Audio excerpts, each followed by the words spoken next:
Si escucha una opinión, dato o corriente de pensamiento y le genera una reflexión, está usted escuchando Puntos Suspensivos. Puntos Suspensivos.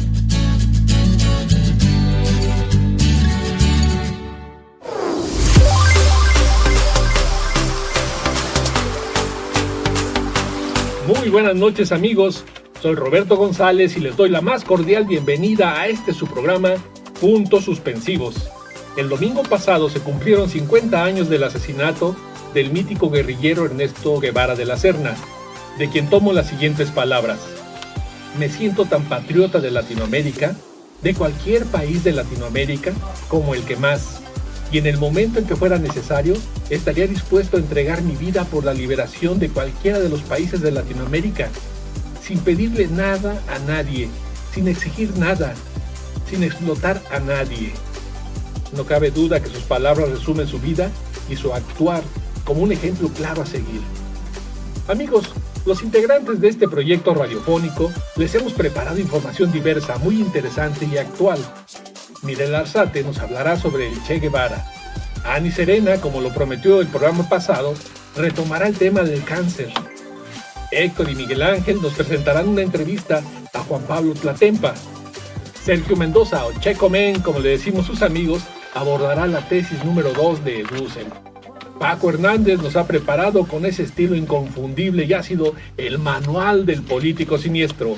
Y yo les comentaré sobre las radios comunitarias y el ataque legislativo que se prepara para desaparecerlas.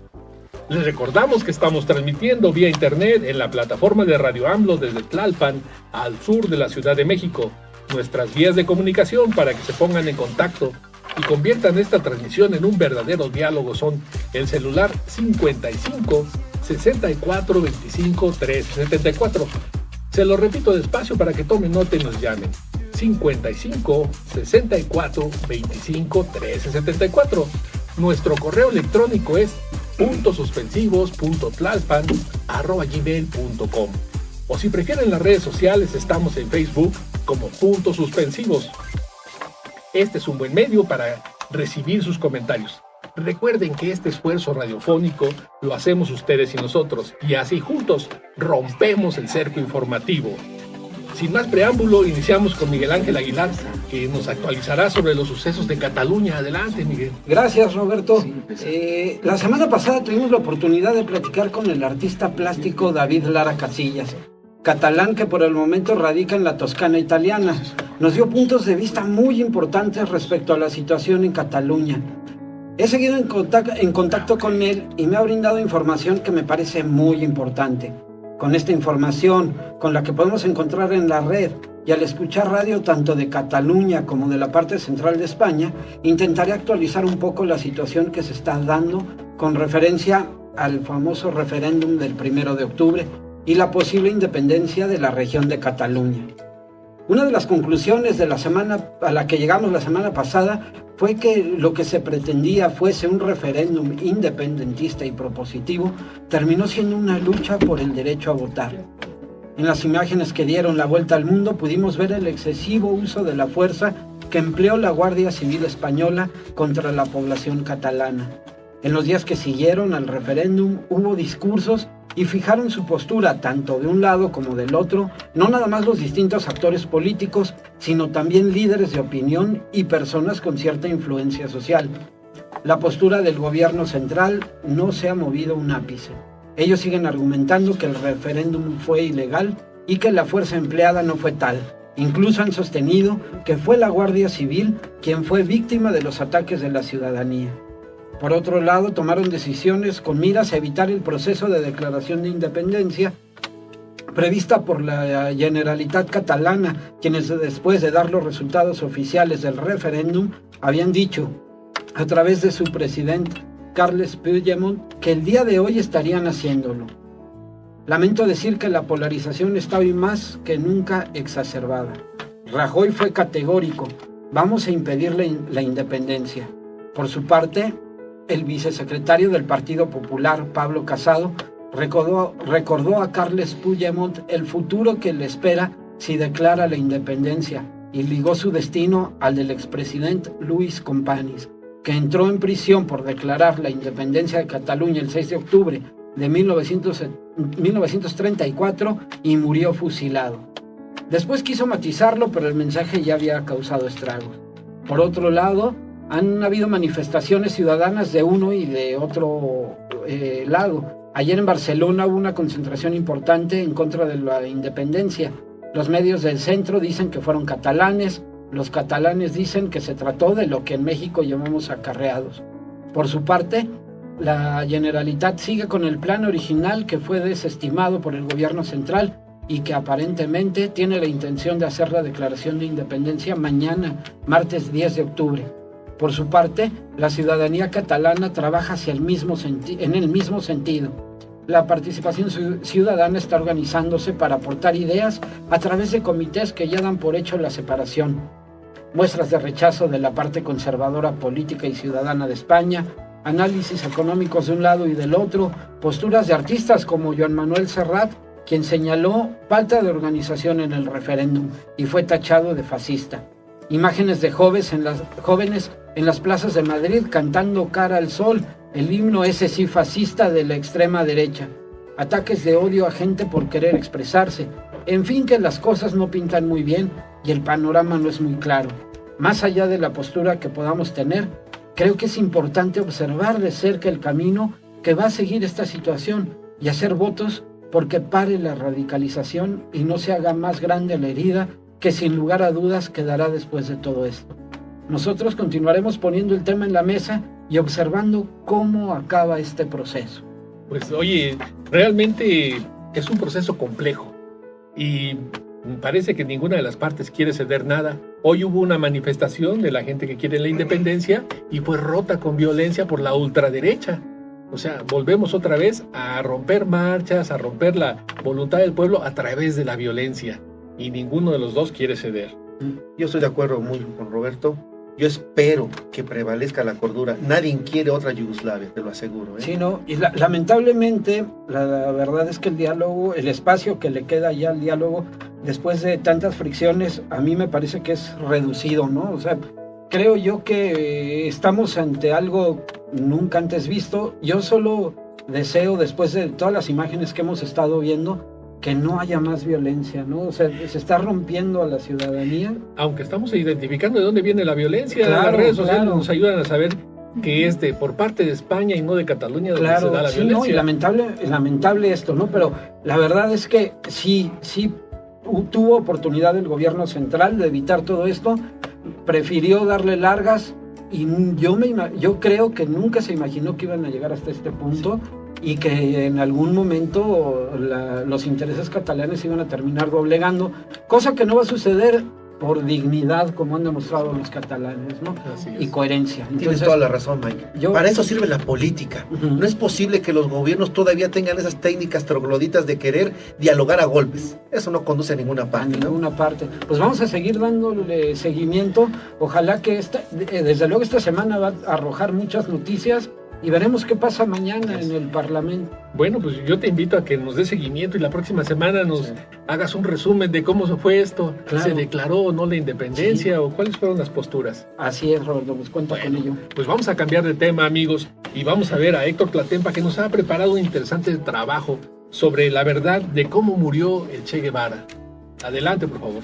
Así es, muchas gracias, mi querido Roberto. Y antes que nada, un pequeño anuncio, una pequeña felicitación a dos amigas que esta semana cumplieron años. Una de ellas es Norita, compañera mía de la secundaria, que quiero y estimo mucho. Y a otra compañera también, amiga, gran amiga también, a Marisol Rodríguez también. Muchas felicidades. Saludos, a las dos. Maris. Y muchos besos. Ahora sí, vamos a la parte seria. Ojo, que les voy a preguntar. La verdad de cómo murió el Che. El 9 de octubre de 1967 fue trasladado al nosocomio el cuerpo de Ernesto Guevara de la Serna. El doctor Moisés Abraham Baptista le realizó la autopsia, pero los mandos militares pidieron que alterara el informe de esta. Desde aquel momento el doctor Moisés ha conservado la camisa ensangrentada que vestía el Che e invita al gobierno de Cuba a cotejar el ADN y confirmar si los restos depositados en el mausoleo de Santa Clara pertenecen al guerrillero. A 50 años de aquellos hechos, sostiene Es hora de decir la verdad sobre cómo murió el Che. Su testimonio forma parte de la edición especial de la revista Proceso, titulada El hombre, el mito, y que en este momento les compartiré. El médico Moisés Abraham Baptista reconstruye lo que le tocó vivir los días 9 y 10 de octubre del 67, cuando era director del Hospital Señor de Malta, en Valle Grande, Bolivia. Recuerda que se vio obligado a realizar la autopsia al cadáver del Che y hacer su mascarilla mortuoria, así como dirigir el corte de las manos del guerrillero. Al Che Guevara lo mataron de un disparo al corazón hecho de abajo hacia arriba.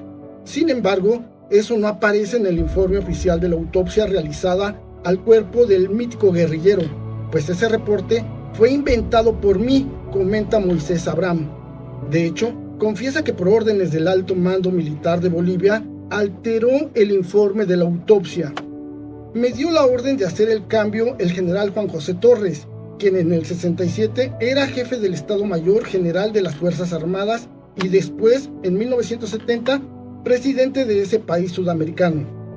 Además, revela que tiene en su poder la camisa color caqui llena de sangre que llevaba puesta Guevara.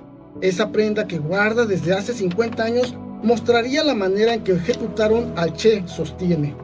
Luego de la primera revisión del cadáver en la autopsia de reconocimiento, declaré ante la prensa internacional que el Che había sido ejecutado básicamente de un disparo al corazón. Ante la divergencia de información que por una parte dio el ejército en Valle Grande, en el sentido de que había sido capturado, y otra más que ofreció el Ministerio de Defensa en La Paz, según la cual el Che había muerto en combate, me dieron la orden de negar en este caso la primera declaración y elaborar una nueva versión. En ese tiempo yo había sido habilitado como subteniente del ejército boliviano. Tuve que acatar las órdenes, justifica. El doctor Abraham fue entrevistado en su casa ubicada en la ciudad de Puebla, donde reside desde hace 48 años. Llegó a México en el 69 para especializarse en oncología en el centro médico. Se casó con una mujer poblana y se mudó a esa ciudad. Ya no regresó a Bolivia. El cuerpo tenía mucha sangre, sobre todo en la espalda. Tenía una herida grande en unos 20 centímetros, hecha probablemente con la culata de un fusil, un machete o una bayoneta. Así lo remataron, argumenta el doctor Abraham. También tenía un balazo en el corazón, de abajo hacia arriba. Sostiene que fue el que lo privó de la vida. Cuando disminuyeron las visitas de los vallegrandinos, una enfermera y el doctor Abraham lavaron el cuerpo del Che, le recortaron el pelo, lo vistieron con sus pantalones y le dejaron el torso desnudo. Abraham recuerda que en la noche del 10 de octubre, los oficiales bolivianos se enfrascaron en una gran discusión. La razón, el alto mando militar ordenó tener pruebas contundentes de que se trataba del Che Guevara y pidió que le cortaran la cabeza. Toto Quintanilla dijo que la CIA quería la cabeza del guerrillero como prueba inequívoca de su muerte. Lo respaldaron Selich y Vargas. Abraham se opuso argumentando razones médicas y éticas. Sorprendentemente, Félix Rodríguez lo apoyó y dijo que cortar la cabeza era una medida salvaje. El médico sugirió el corte de las manos para tener las huellas digitales. Al final acordaron hacerlo de ese modo. Abraham dice que la decisión la tomaron los ahí reunidos sin consultarla con nadie. Después, la mayoría se retiró. Se quedaron Villoldo y Quintanilla. Este último cortó las manos al Che bajo la supervisión y dirección de Abraham. Las manos quedaron sobre un escritorio, donde antes colocaron un periódico. Toto Quintanilla también ordenó hacerle al cadáver la mascarilla mortuoria. La mascarilla la hice sin tener el material adecuado. Usé la gasa de dentista y vaselina y la cera de las velas que utilizábamos en la noche porque no había alumbrado eléctrico, comenta. Recuerda que al quitar la mascarilla se le adherieron pedazos de piel, pelo, cejas, pestañas, la barba y el bigote. La cara del Che era impresionante. Villoldo tomó fotos para la CIA a la mascarilla y al Che. Después ordenaron que me retirara. No pude dormir y al acudir al hospital muy temprano al otro día, el cuerpo ya no estaba. La pileta estaba vacía y como testigo mudo de los hechos, estaba la camisa del Che que escondía en la parte baja de atrás de la pileta. De hecho, Abraham invita al gobierno de Cuba a resolver la duda sobre si los restos hallados en el viejo aeropuerto de Valle Grande, actualmente depositados en el mausoleo de Santa Clara, Cuba, pertenecen a Guevara. Señala que la camisa que tiene la sangre del Che puede confirmar mediante exámenes de ADN si el cadáver corresponde al ícono guerrillero. Recuerda que los expertos que encontraron los restos de los guerrilleros en Valle Grande en 1997 dijeron que las heridas de los huesos hallados se adecuaban al reporte oficial de la autopsia, pero esto es falso, inventado. Simplemente, además del examen de ADN, hay que comparar las heridas que registra la camisa en mi poder y el falso dictamen que elaboré, argumenta. El informe de la autopsia, cuya copia reproduce Pacho Donel en la biografía Che, La vida por un mundo mejor, apunta que el cuerpo recibió 9 heridas de bala en diferentes partes del cuerpo, 5 de ellas mortales. Anota como causas de muerte heridas en el tórax y la hemorragia subsiguiente. Este informe de apenas cuartilla y media no anota la hora en que murió el Che, ni detalla el tipo de balas ni la distancia de los disparos. Durante 50 años, Moisés Abraham Baptista, nacido en Sucre, Bolivia, guardó silencio, documentos, fotos e información sobre la muerte de Ernesto Guevara, y que ahora ha decidido que se sepa la verdad acerca de la muerte de este gran guerrillero, el Che Guevara. Oye, pues interesantísimo esto que nos traes, porque, bueno, ha habido muchas especulaciones, ha habido muchas versiones acerca de cómo murió Ernesto Guevara de la Serna, pero escuchar este testimonio de primera mano es siempre muy interesante. No, además, como todos los personajes históricos que marcaron, hay una gran movimiento a su alrededor, ¿no? Digo, la verdad es que creo que es un personaje que de alguna manera a todos nos ha indicado algo en algún momento de la vida, y yo ahorita recuerdo tanto, se ha escrito, se ha documentado mucho sobre él, y la verdad es que no sé, o sea, es de esos personajes emblemáticos para la historia que nos vienen mucho a cuento a nosotros, no nada más como mexicanos, sino como una postura política que estamos asumiendo, ¿no? Así es, y también, bueno, más adelante tendremos también algo que nos tiene preparado Miguel acerca del Che, ¿no? Como tú dices, todo un ícono revolucionario. Sí, así es, y pensar en revolucionarios, inmediatamente pensar en la figura del Che. El Che Guevara. Bueno, amigos, hemos llegado al final de este bloque. No se vayan, vamos a hacer un pequeño corte y regresaremos a su programa Puntos Suspensivos en el siguiente bloque con la conducción de Héctor Platempa. No se vayan de internet, en un momento continuamos.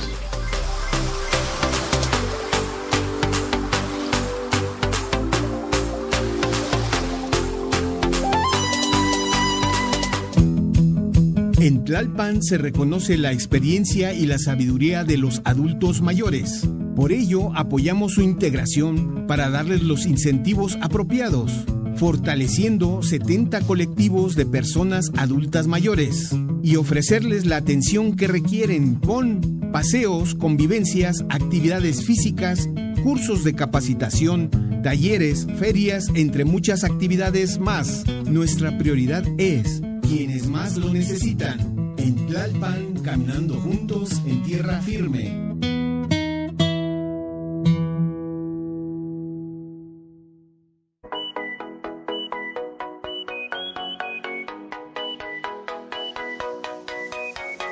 En Tlalpan se ha consolidado la Escuela Campesina. En la Secundaria Técnica Agropecuaria número 57 de Topilejo, se vinculan docentes y estudiantes con los productores rurales de la zona. Este proyecto se promovió por la administración de la Delegación de Tlalpan al enlazar a la Universidad de Chapingo y la Universidad Autónoma Metropolitana Unidad Xochimilco, y lograr diseñar 22 módulos de capacitación que permitirán incrementar la productividad. En Tlalpan, caminando juntos en tierra firme.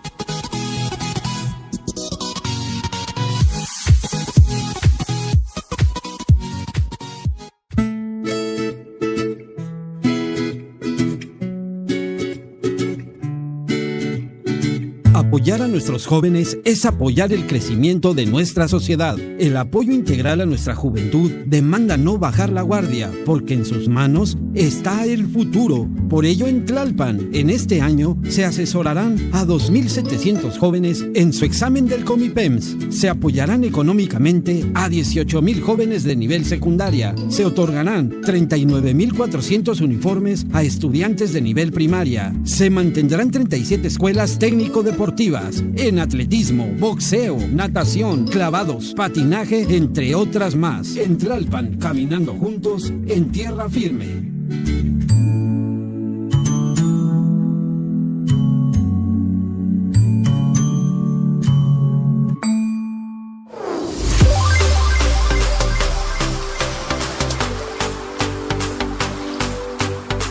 Y bueno, pues estamos de regreso en este segundo bloque, agradeciendo a mi gran amigo Roberto que me ha prestado los micrófonos un ratito. Bueno, también antes que nada quiero también mandarle un fuerte saludo a Fabi Gómez, ya que ha estado enfermita y pues se recupere pronto, que se cuide mucho y que recuerde que la quiero mucho. Ay, qué bonita. Bueno, ya, perdón. Muy bien, pues ahora sí, vamos a la primera melodía del programa. Ani nos tiene una propuesta muy importante, así que te escuchamos, Ani. Sí, gracias, Héctor. Traigo una propuesta de María Isabel Granda y Larco. Nace en Cotabambas, Perú, 3 de septiembre de 1920 y muere en Miami, Estados Unidos, el 8 de marzo de 1983. Más conocida como Chabuca Granda. Fue una cantautora y folclorista peruana. Interpretó un gran número de valses criollos y ritmos afroperuanos.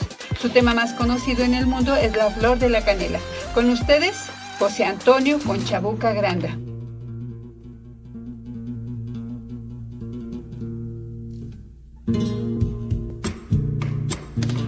Aquel del paso peruano. Muy bien, pues ya escuchamos esta propuesta musical de Ani, muchas gracias. La verdad es que yo no había escuchado a Chabuca Granda, cantautora peruana, pero muy bien, muy buena elección, bonita recomendación, gracias Ani.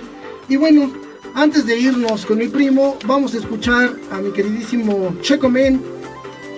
¿Qué tal? Muy buenas noches, estamos en su programa Puntos Suspensivos, transmitiendo desde la delegación Tlalpan, acá en el sur de la Ciudad de México, a través de la plataforma e internet de Radio AMLO. Nuestro número celular es el 55 64 25 13 74. Se los repito por si quieren hacer algún comentario. 55 64 25 13 74. Contamos con WhatsApp y Telegram. También estamos en Facebook en Puntos Suspensivos y en Twitter @Radio Suspensivo, y nuestro correo electrónico es puntosuspensivos.tlalpan@gmail.com. Estamos en el segmento a cargo de nuestro querido amigo Héctor Tlatempa. Gracias, mi querido Checo Men. Y ahora sí, vamos con mi primo y su característica forma de dar noticias y el manual del político siniestro. Estás equivocado, Héctor. Se llama este segmento el manual de la política siniestra. Ahorita lo vamos a ver, pero primero la musiquita, ¿no? Maestro, excelente, excelente. Bien, hoy vamos a hablar del Partido Revolucionario de la Donación. Wow. Un partido de buen corazón. Te va a impresionar, Roberto. Vas a decir, yo me quiero afiliar a ese. Mira, y tu jefe sería mira. Enrique Ochoa Reza, el dirigente nacional del PRI, dijo hace una semana que el PRI decidió renunciar a los 258 millones de pesos que le corresponden como prerrogativas para los meses de octubre, noviembre y diciembre, para donarlo a actividades de reconstrucción. Por su parte, el otro buen amigo, Ricardo Anaya, presidente nacional del PAN, ya se le están yendo todos, ¿verdad? Así es, pero en fin, pocos. Afirmó que el compromiso del PAN para entregar al menos 200 millones de pesos para apoyo a los damnificados avanza, y ya se depositaron los primeros 50 millones de pesos. Por otra parte, y en lo que va del mes, se han gastado alrededor de 6.500 millones de pesos en la atención de daños derivados del sismo, aseguró el presidenciable secretario de Hacienda y Crédito Público, José Antonio Meade. Fíjate más, pero en vista, fíjense nada más esto, y en vista que el PRI ha demostrado tener un buen corazón, no te rías por favor, el manual del político siniestro deja al lado su ambición y propone las siguientes donaciones. Apúntale, Ani, aparte de salud, vas a platicar de eso después con tu familia. Decir, mire, claro, ya tengo la solución a todo. Número 1, que el PRI done a Ochoa Reza a las peleas de gallos. Con lo recaudado se le puede hacer un monumento a Frida Sofía, nada más. En cuanto llame. Sí. Número 2, que el PAN done unas vacaciones en Atlanta para los damnificados y ya de pérdida a puntos suspensivos, ¿no? Ahí donde vive Anaya, ¿no? Su familia de Anaya, nos podíamos ir todos, ¿no? Número 3, que el PRD done su dignidad. Al fin que ya no la usa. Está demente eso. 4, que Morena done a Ricardo Monreal para el frente, sí, al frente de la batalla en Siria. O puede ser Irak o Afganistán, cualquiera de esos lugares. Un lugar tranquilos, no como la Ciudad de México que está cayendo todo, ¿no? Número 5, que Graco Ramírez nos done una sonrisita de apéndice. Nos conformamos con que regrese las despensas que se llevó, ¿no? Miren. Sí, una sonrisita para él. 6, a la SEP le pedimos done clases de matemáticas para que los números cuadren del Fondel y del número de las casas de campaña donadas y también de matemáticas para ti. Fueron como 10 o menos, ¿no? Como 500. Ándale, Sí, no sabes creo dónde que- quedaron. Está bien. Número 7, y para que vean que estamos bien parejos aquí en puntos suspensivos, Mike va a donar su barba. Mirel, un beso. Héctor donará su lugar en el programa y el buen Checo Men donará su larga cabellera. Excelente, a ver el beso. Eso, bien, ya está. Yo ya me voy. 8, que Microsoft done muchas computadoras a Mancera y a la CEDUBI para que no se le vuelva a caer el sistema de la impunidad para las inmobiliarias, ¿eh? Qué bueno, ¿no? Qué bonito, ¿no? Número 9.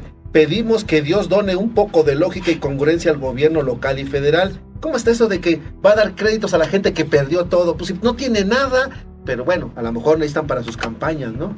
Bueno, tal vez son pagos chiquitos para que no sientan que van a pagar una eternidad. Haz una tandita, ¿no? Reúnanse, sí. Junten lo que no tienen y construyan lo que no pueden. Claro, que saquen de la miseria pues lo que les sobra, ¿no? Ándale. Claro. ¿Qué O más. Y por último, que Peña Nieto done un momento de silencio. Nos Ay, sí. agradaría mucho, ¿no crees? Todo el día parece el salvador del país, de veras. Yo hago eso. Bueno, y hasta aquí del manual del político siniestro y de la política siniestra. Ahora ya entendiste, ¿verdad, Héctor? Ya entendí. Eso es. Muy bien. Que le da las gracias a Donald Trump por el papel sanitario. Qué hermoso, aventando papel higiénico, ¿eh? Y además, también a Mancera le agradecemos por sus 1,000 pesotes para la fundación. Wow. Pues no se puede construir otro país, ¿eh? Por supuesto. Ah, ¿verdad que sí? Sí. Nunca estuvimos más seguros con estos gobiernos. Bueno, y hasta aquí terminamos. Héctor, Pues gracias. muy bien, me gustó esta idea, ¿eh? Hacen buen equipo, un bonito equipo, muy bien para la foto. Y ahora vámonos también, ahora con la linda Mirel, vamos a escuchar que nos tiene algo aquí preparado del Che también. Adelante, No. Mirel. Pero antes, perdón, sí es cierto, tenemos un comunicado importante y, a ver, Mirel. Bueno.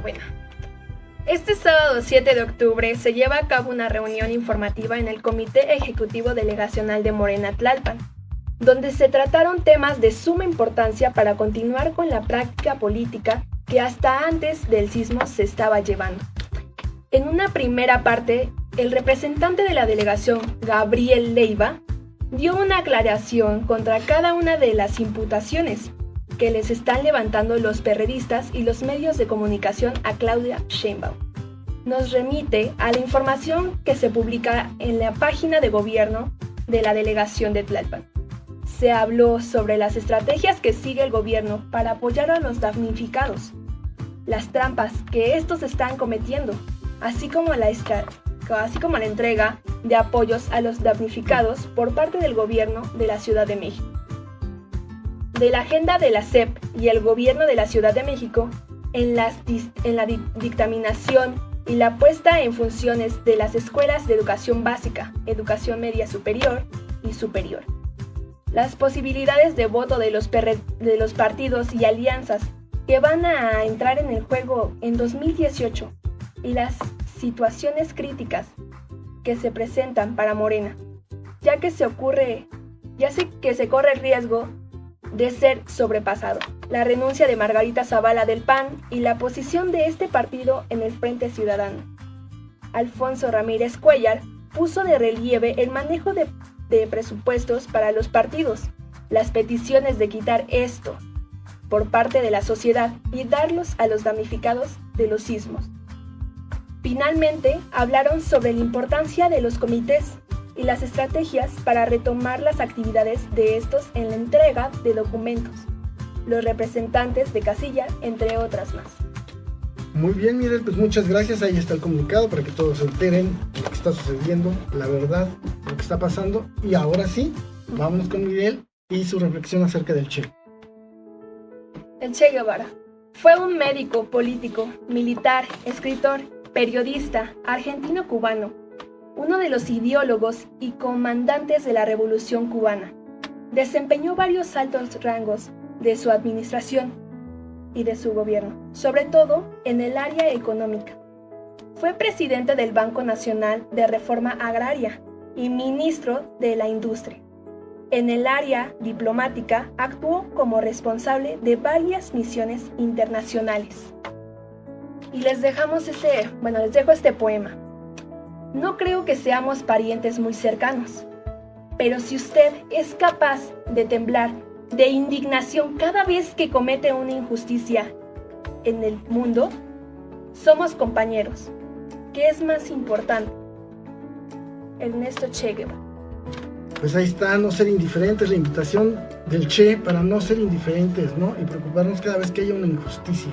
Sí, ¿no? Y ¿sabes qué? O sea, vale la pena traer constantemente estos íconos a la al mesa. cotidiano, ¿no?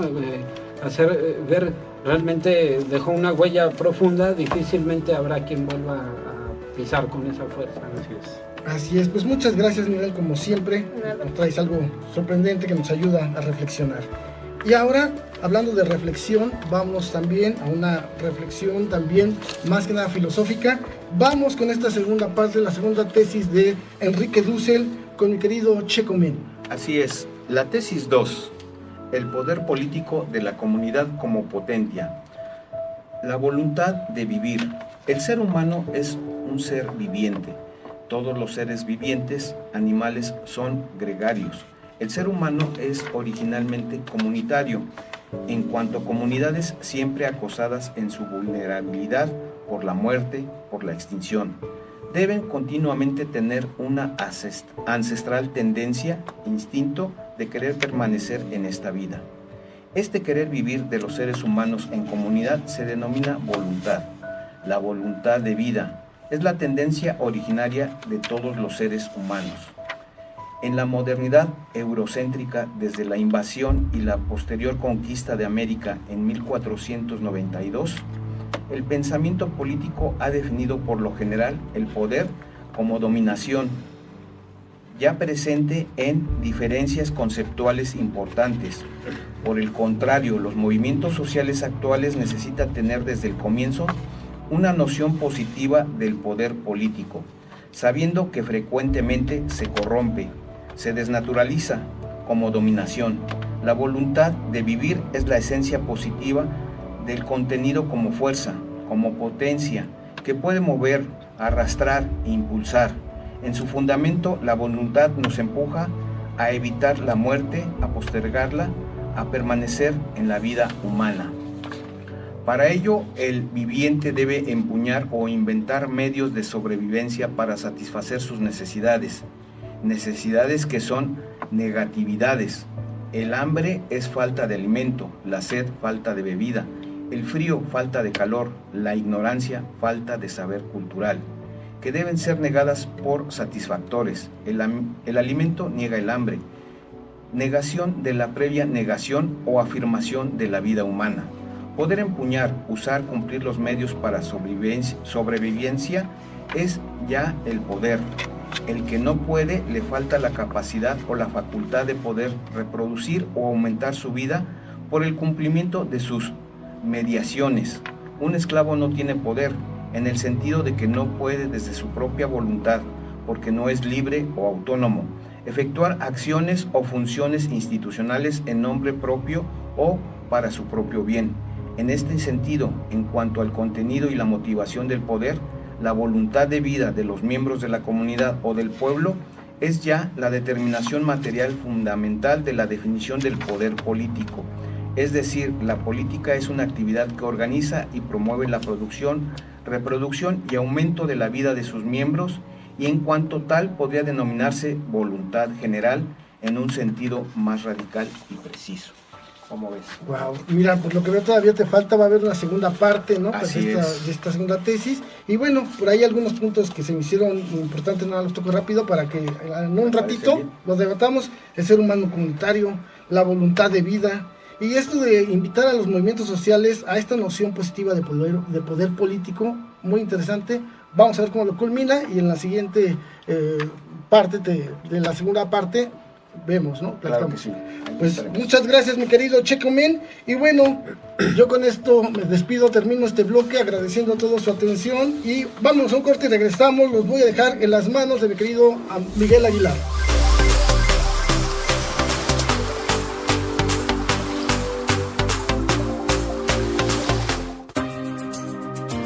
La actual administración de Tlalpan entregó obras de infraestructura en San Miguel y Santo Tomás Ajusco con un valor de 45 millones, beneficiando a más de 50,000 habitantes.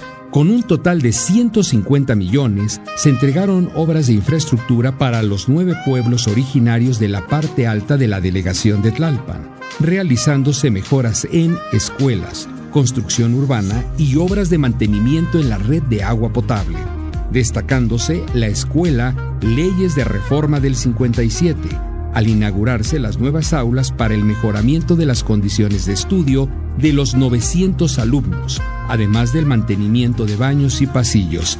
En Tlalpan, caminando juntos en tierra firme.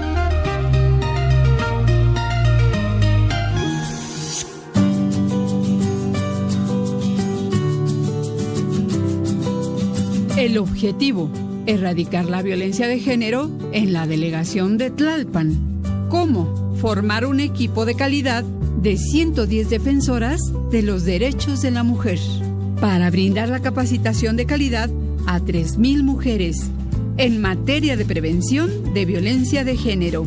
Si vives algún tipo de violencia por ser mujer, intégrate y defiende tus derechos.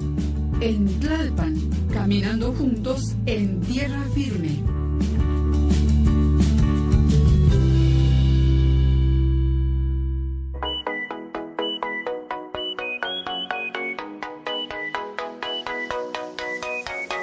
En Tlalpan se ha consolidado la escuela campesina. En la secundaria técnica agropecuaria número 57 de Topilejo, se vinculan docentes y estudiantes con los productores rurales de la zona.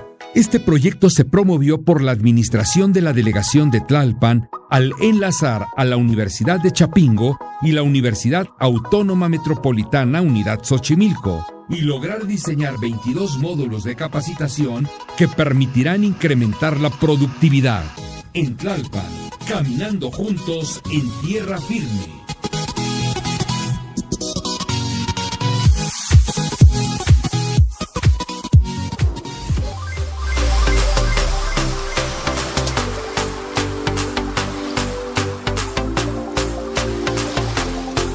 ¿Qué tal, amigos? Ya estamos de regreso en Puntos Suspensivos.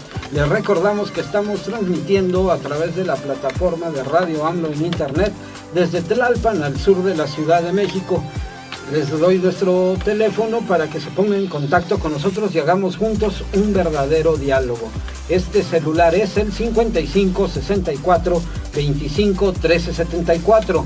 En Facebook nos encuentra como Puntos Suspensivos y tenemos también un correo electrónico, puntosuspensivos.tlalpan@gmail.com. Y antes de pasar de lleno al bloque, tenemos un mensaje que queremos atender a través de Facebook.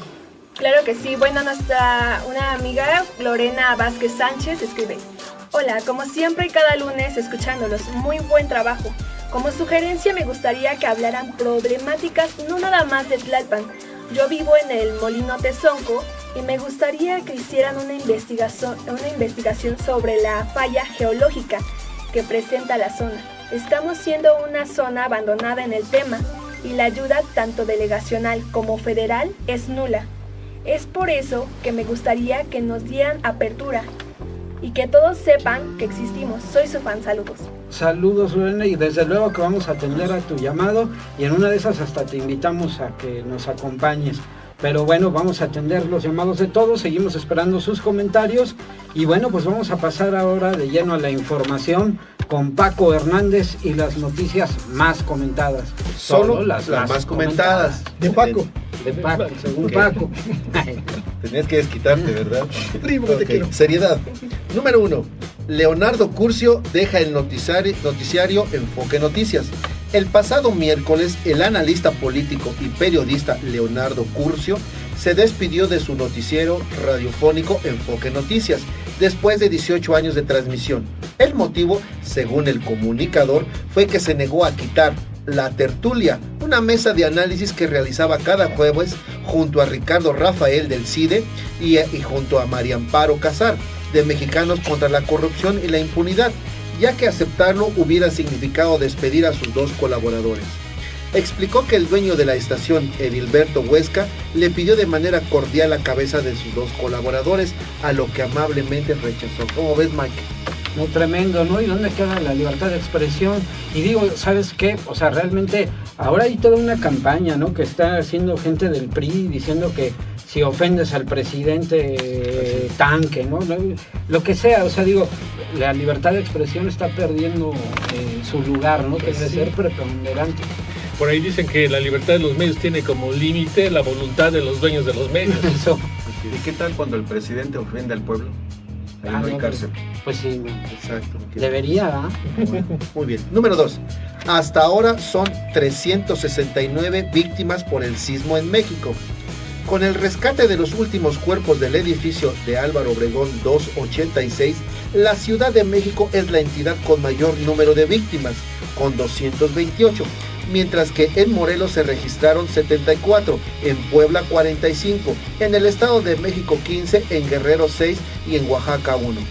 Derivado del sismo del 19 de septiembre.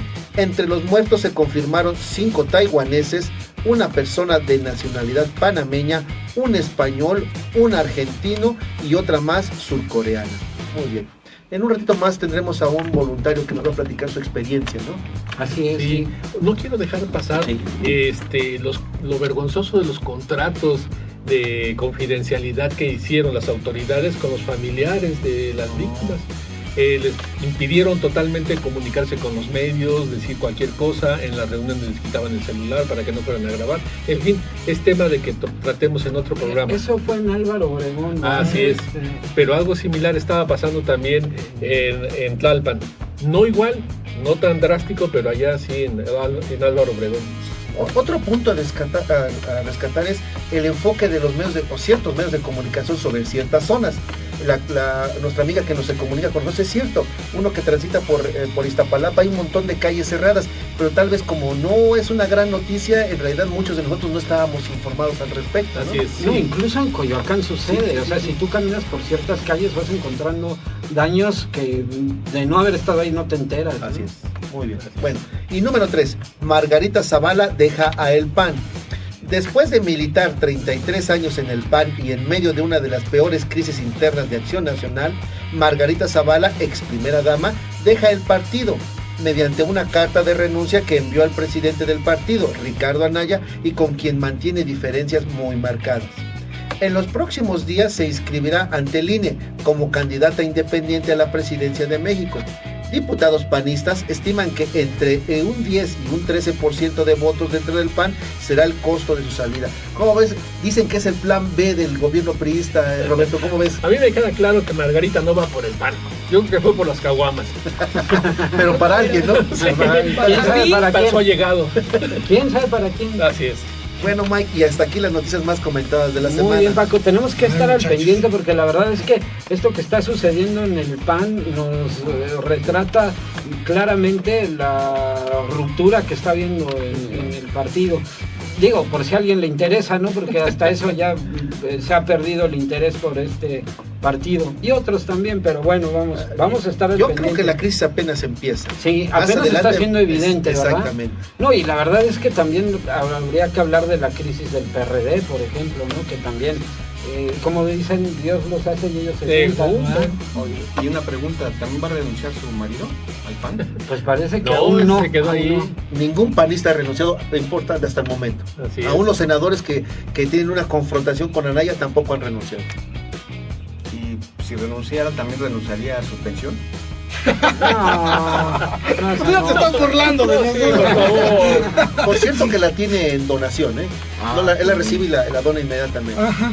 Pero esa es su donación en especie. Ellos reciben aparte otras canonjías. Ya hablaremos en algún momento. No estás haciendo leña del árbol caído, estás haciendo lumbre de la leña del árbol caído. Es leña o borracho caído.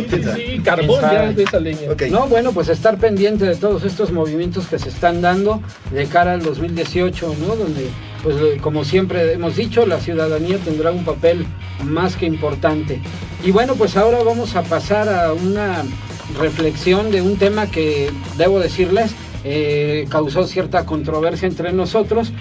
Ani nos preparó este tema que considero que es muy importante y que debemos de considerar, acerca de los llamados millennials, ¿no? Vamos pues con Ani y platicamos, a ver ustedes qué piensan, háganos llegar sus comentarios. Gracias, Miguel. Y sí, querido auditorio, quiero dar voz a un artículo de La Jornada escrito por Javier Aranda Luna, llamado El sismo de los millennials. A los millennials se les ha criticado en dos terrenos principalmente. En el político, porque no salen a votar como muchos esperarían que lo hicieran, y en el económico, porque no están dispuestos a trabajar largas jornadas casi a cualquier precio como hicieron sus padres. Según esta lógica, son los culpables del ascenso de Trump y de la lenta recuperación económica de nuestro país. Los recientes sismos que sacudieron a México nos demostraron que el mundo virtual en el que viven inmersos varias horas del día estos jóvenes va más allá del mero entretenimiento. Las dinámicas horizontales que posibilitan las redes sociales les permitieron practicar, por ejemplo, una manera distinta de hacer política y de imaginar la economía de la emergencia. Desde la independencia, nuestros liberales, pese a todo su ideario político basado en la emancipación, han sido tan centralistas como lo fueron los poderes coloniales. Y todo centralismo solo es reflejo de una idea vertical del ejercicio del poder. Eso aún no lo hemos superado. No es casual que en esta ciudad se encuentren los más emblemáticos inmuebles del poder en el país: la Catedral Metropolitana, el Palacio Nacional y Los Pinos, las residencias del poder material y el divino. ¿Y no fue el temblor de 1985 el que nos recordó los peligros del centralismo?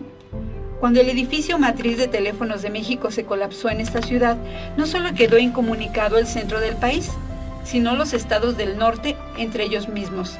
Y aunque muchas cosas han cambiado desde esos años, no todo ha cambiado. Hace unos meses me invitaron a dar un par de conferencias en el norte del país y no pude volar de Chihuahua a Zacatecas sin pasar por la Ciudad de México. Lo mismo me ocurrió cuando traté de viajar de Mérida a Oaxaca. A los millennials parece no interesarles la política y la vida económica como la conocemos. La horizontalidad de las redes sociales les ha permitido verlas de otra manera. Y también a la religión. Sus ideas de lo que debe ser la política y la economía tienen que ver más con la gestión directa que con los ritmos y jerarquías de una burocracia piramidal. Y ni qué decir de las cuestiones religiosas.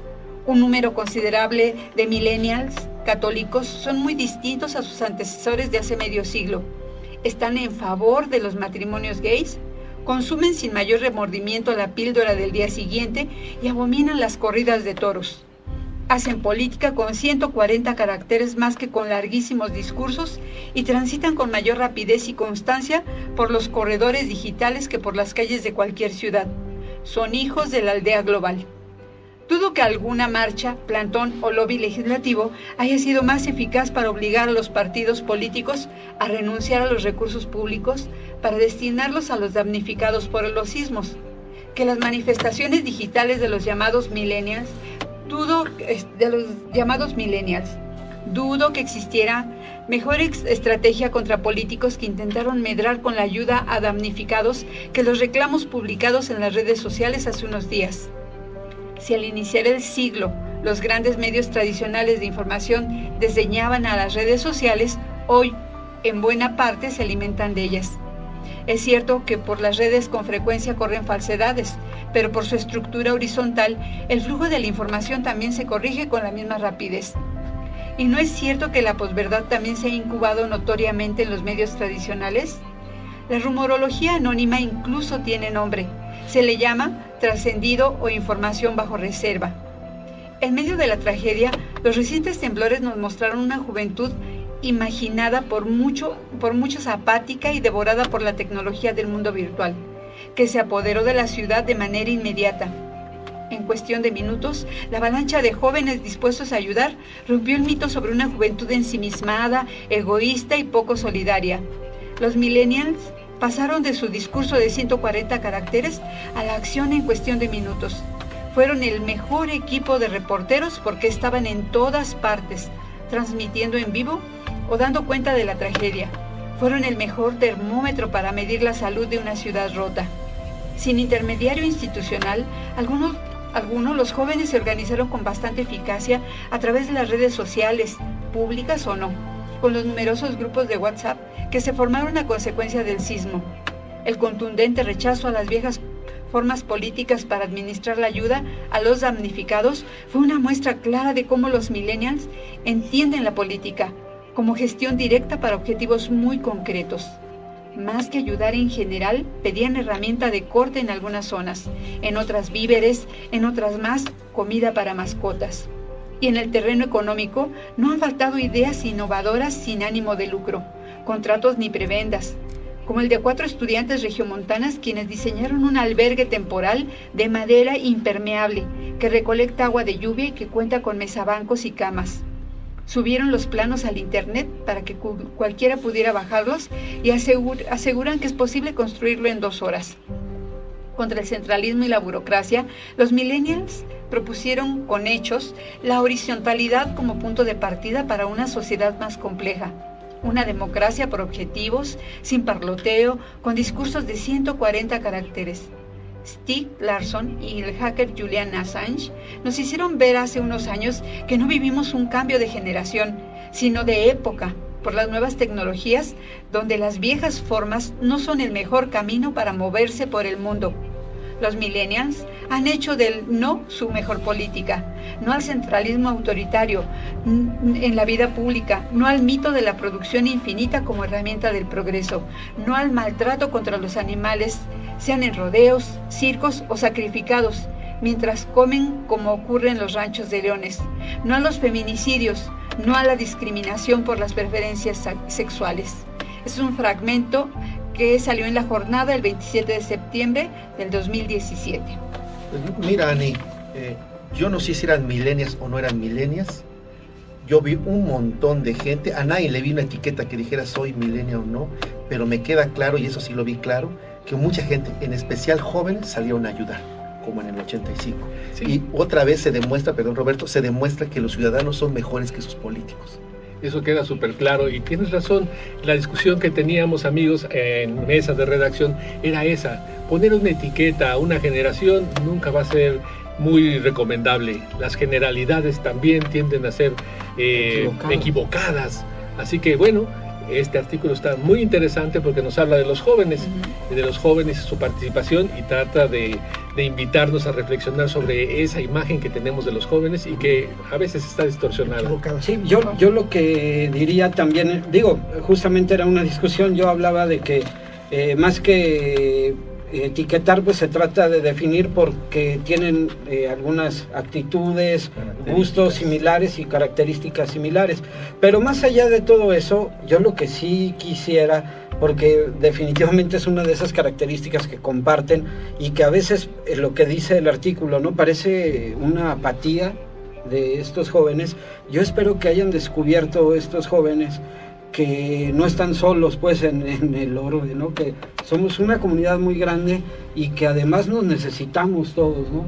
Y de cara al 2018 ojalá que pues no sé si sea apatía o no, pero que dejen a un lado esa actitud, pues, para ser más participativos. Nos han dado una gran lección, los jóvenes, y yo creo que esa lección tiene que estar vigente y muy, muy presente en todo este proceso que vamos a vivir de cara al 2018. Ojalá, pues, desde aquí yo personalmente hago un llamado a todos los jóvenes a que se sumen, ¿no?, al trabajo que está arrancando ya. Sí, yo también rápidamente comentar, ¿no?, que no es exactamente como nosotros queramos ver a los jóvenes y que habíamos dicho que eran apáticos, que no se veía, que no tenían futuro. No tiene que ser forzosamente como nosotros los queremos ver, ¿no? Ahora estamos viendo y ellos han demostrado que es de otra manera su activismo, y eso es muy bueno, aplaudible, y hay que seguirlos apoyando, ¿no? Sí, siempre va a ser plausible la participación ciudadana, y ojalá que todos aprendamos, ¿no? Y bueno, pues así como vimos esta faceta de los jóvenes solidarios, ayudando, poniendo ejemplo y con el empeño que caracteriza siempre a la juventud, también tenemos una cara distinta de todo esto, ¿no? Y bueno, pues ahorita Roberto nos va a hablar en la reflexión política y social de la crisis y la rapiña. Así es, amigos. Los tiempos pasados mostraron al mundo 3 aspectos importantes que retratan a la sociedad mexicana. Primero, el sentido de solidaridad y gran corazón de los mexicanos para apoyar a los demás cuando se encuentran en situaciones de emergencia. Esta cualidad fue inmensamente visible en México y reconocida a nivel mundial. Fue increíble la capacidad de organización de la sociedad civil. Segundo, la notoria incapacidad del gobierno para responder a una emergencia. Tal parece que solo está preparado y en forma para despojar a la nación de sus riquezas. Tercero, la mezquindad que ejercieron y aún lo hacen muchos funcionarios del gobierno federal, estatales y municipales, que gracias a las redes sociales han quedado al descubierto. Si ya de sí es reprobable la apropiación ilícita de los bienes ajenos, lo es más cuando ese acto apunta como víctimas a la gente que está sufriendo una desgracia. Minutos después del sismo, comenzó el desalojo de los edificios de Santa Fe. El tránsito vehicular se complicó, situación que algunos delincuentes aprovecharon para robar a los automovilistas y transeúntes. El mismo día, la revista Proceso documentó el primer acto de rapiña cometido por militares durante la emergencia, y ocurrió en el primer rescate. Saquearon la casa de Wesley Boxe, el primer rescatado con vida, en el edificio de Ámsterdam y Laredo en la Condesa. Varios soldados se llevaron bolsas y chalecos de su domicilio, bolsas que él diseñó y patentó. Las imágenes captadas por Miguel Di Mayuga muestran que los soldados portaban esas bolsas. O el testimonio de uno de los muchos damnificados de Álvaro Obregón 286, que dice: al entrar, noté que me faltaba una bicicleta que estaba amarrada a mi coche con un candado que estaba cortado. Al entrar a mi departamento, la puerta estaba forzada, la habían pateado. Me faltaba un iPad, una laptop, una cartera con identificaciones que ni siquiera tenía dinero, relató por su parte Raúl Solís. Actos como estos son reprobables y se multiplican en cada uno de los puntos de desastre, pero palidecen ante las verdaderas ratas gigantes, como la denuncia que hace Giovanna Chávez Flores, quien señala al presidente de la Cruz Roja Mexicana que, según sus dichos, está vendiendo al PRI los productos donados por Alemania y la población mexicana. O las acciones del gobernador de Morelos, convertido en asaltante de caminos, apoyado por la policía, que se roba toda la ayuda enviada a ese estado. O los millones de dólares donados desde el extranjero y entregados al gobierno de Peña Nieto, pero este no ha aclarado su destino. La gran rapiña apenas comienza. Ahora vendrán los contratos de reconstrucción, manejados con el sello de corrupción que ha distinguido a este gobierno. Ya se afilan las uñas Peña Nieto y Mancera para dar contratos a sus empresas favoritas. O como Graco, que ha designado a Sergio Arturo Beltrán, quien tiene fuertes lazos con su esposa, y ha sido nombrado coordinador técnico del órgano desconcentrado Unidos por Morelos, que manejará una bolsa inicial de 300 millones de pesos. Hay iniciativas para detener el hurto institucional, por ejemplo, la de un grupo de 30 organizaciones sociales, empresariales y académicas que crearon #Epicentro, una plataforma que dará seguimiento al origen y uso de los recursos destinados para la reconstrucción tras los sismos del 7 y el 19 de septiembre.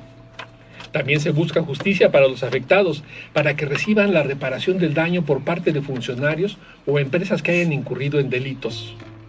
Si los ciudadanos no nos organizamos y exigimos cuentas claras, aunque incomodemos a las ratas, toda la buena voluntad de los donantes y contribuyentes será, como en otras ocasiones, carroña para estos buitres sexenales. ¿Qué opinan? Dos cosas, Roberto. Después del 85, no debió caerse ningún edificio.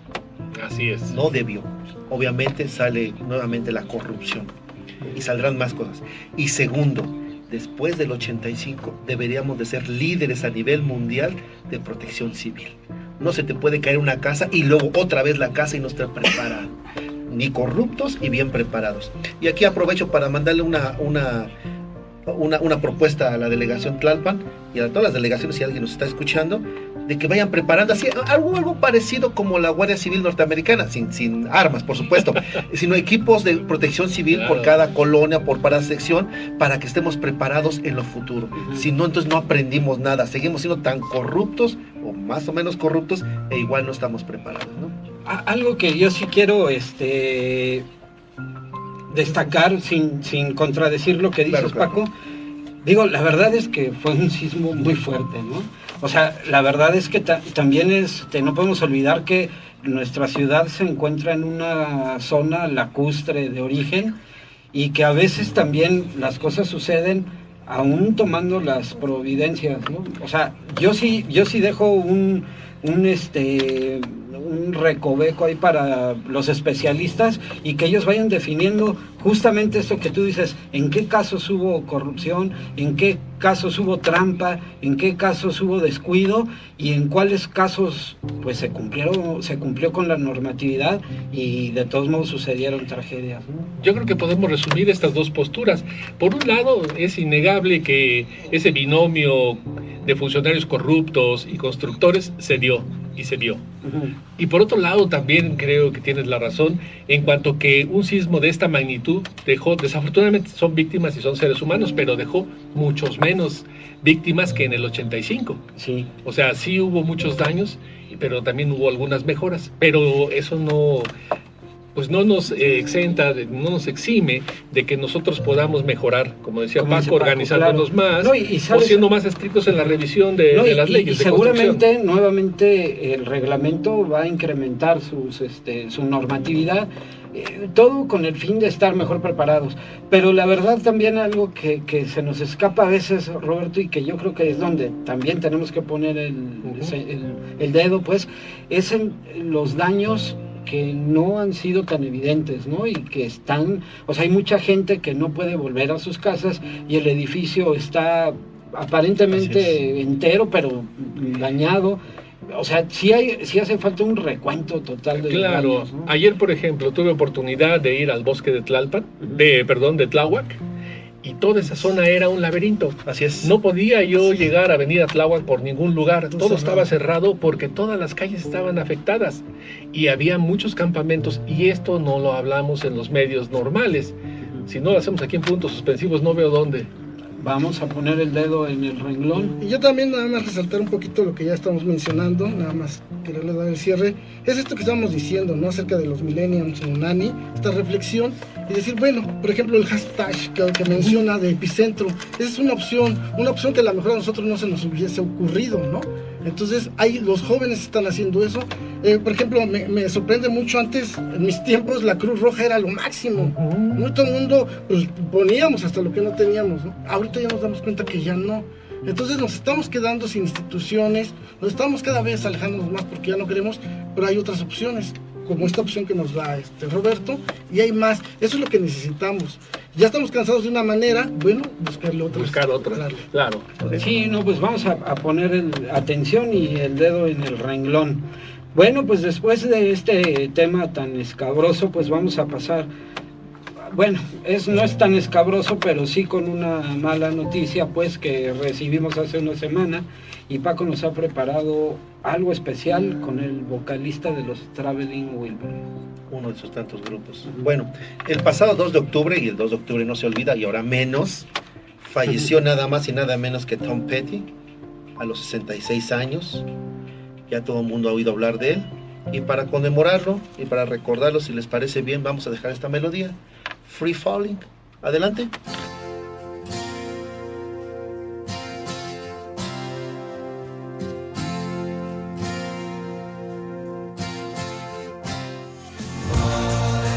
Muy bien, pues después de escuchar esta melodía, vamos a ir a nuestro último corte de estación. Esperamos que continúen con nosotros y regresamos con la conducción del buen Paco. En materia de seguridad en Tlalpan se han conformado 215 comisiones de seguridad ciudadana en áreas de mayor índice delictivo o donde la ciudadanía lo solicite. Personal de seguridad, ciudadanos y representantes de la jefatura de gobierno se unen para rearticular redes solidarias que promuevan la prevención y disminución del delito. Estrategia que le ha permitido a Tlalpan estar entre las primeras en reducción de delito denunciado, ya que en 2015 se encontraba en los últimos lugares. En Tlalpan, caminando juntos en tierra firme.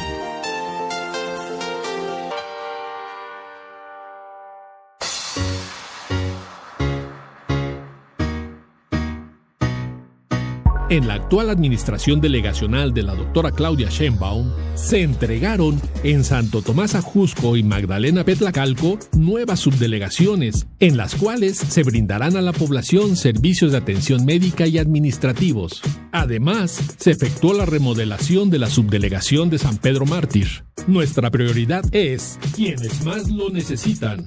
En Tlalpan, caminando juntos en tierra firme.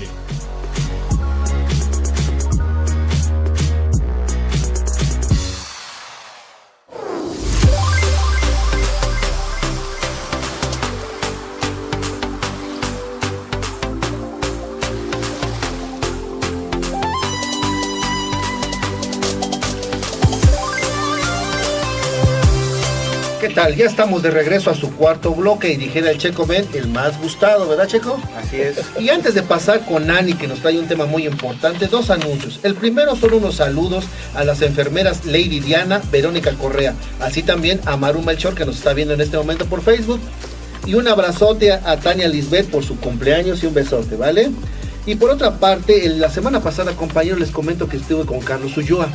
Él me comenta que en la delegación, él es el director general de servicios urbanos, me comenta que en la delegación hay gente que está dando sus rondines por la delegación para ver los daños sobre el sismo todavía en estos momentos, y él me pidió de favor de que si alguien en su casa hay un daño estructural o ven alguna grieta o nada más quieren saludar a Carlos Ulloa, por favor que se comuniquen al 13 15 16 78 y al 54 85 26 60 y 61 a la extensión 19, y con mucho gusto los atenderán. Y como vamos a continuar, le vamos a pedir a Ani que nos ve la segunda parte del tema tan importante sobre cáncer, ¿verdad, Ani?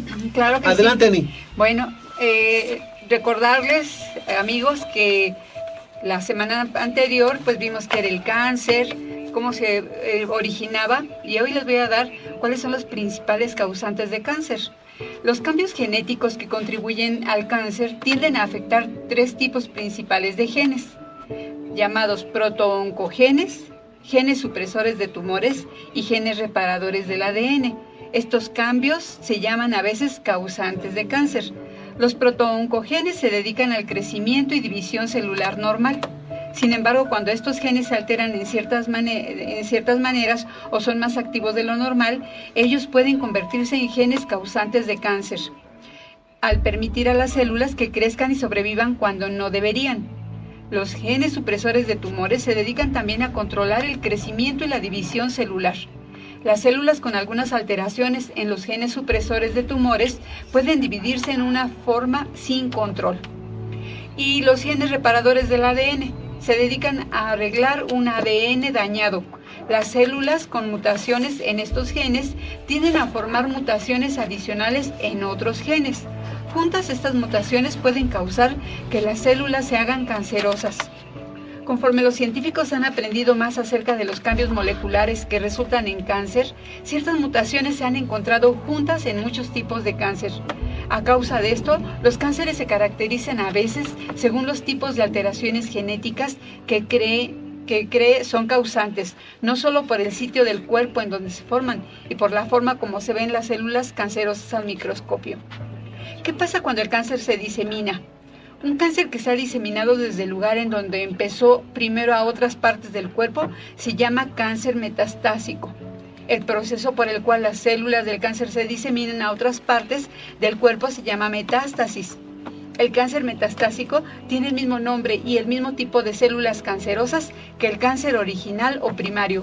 Por ejemplo, el cáncer de seno o mama, que se disemina a los pulmones y forma un tumor metastásico, se llama cáncer metastásico de seno y no cáncer de pulmón. El tratamiento puede ayudar a prolongar las vidas de algunas personas con cáncer metastásico, aunque en general el objetivo principal de los tratamientos para cáncer metastásico es controlar el crecimiento del cáncer o aliviar los síntomas que causa.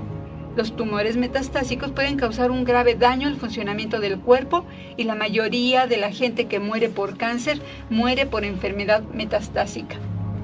No todo cambio en los tejidos del cuerpo es canceroso. Sin embargo, algunos cambios pueden hacerse cancerosos si no reciben tratamiento. Estos son algunos ejemplos de cambios en los tejidos que no son cancerosos, pero en algunos casos necesitan vigilarse. Bueno, hay más de 100 tipos de cáncer. Los tipos de cáncer reciben en general el nombre de los órganos o tejidos en donde se formaron los cánceres. Y son los siguientes: el carcinoma, el sarcoma, la leucemia, el linfoma, mieloma múltiple, melanoma, tumores de cerebro y de la médula espinal, tumores de células germinativas, tumores neuroendocrinos y tumores carcinoides. Vean qué gran cantidad, y esos son quizá los más representativos, pero todavía hay una gran cantidad de tipos de cáncer. Pues aunque el cáncer pues, es terrible, la información que tú nos das nos hace reflexionar que debemos prevenir, como lo dijiste en el programa pasado, como Paco nos había dicho también, hay que examinarse, hay que revisarse, hay que quererse uno mismo y cuidar este estuche porque es el único que tenemos. Es prestado. Así es, Dani, así es. Si hay una palabra peor que cáncer, es metástasis, ¿verdad? Bueno, y nuevamente el recordatorio, mujeres adultas jóvenes, recuerden, por favor, cáncer de mama, cáncer cervicuterino. Y hombres adultos, por favor, no se olviden su antígeno prostático. Gracias, Dani. Y sobre todo también revisar qué es lo que consumimos y a qué nos exponemos, ¿no? Porque yo decía en la parte anterior, el cigarro, en general, pues es uno de los actores. Sí. Así es. Gracias, Ani, gracias. Y bueno, ahora vámonos a la filosofía, si te parece bien, Ani. Bien. Vámonos con el Checo Men y vamos con la segunda parte de su tesis 2 de Dussel. Así es, dentro de la tesis 2 vamos a hablar del consenso racional.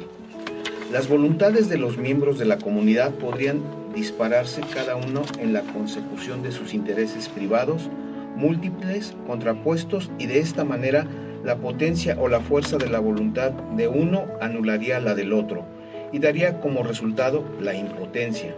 Por el contrario, si las voluntades pudieran aunar sus objetivos, sus propósitos, sus fines estratégicos, alcanzarían, sumando orgánicamente sus fuerzas como una voluntad de vivir común, mayor potencia.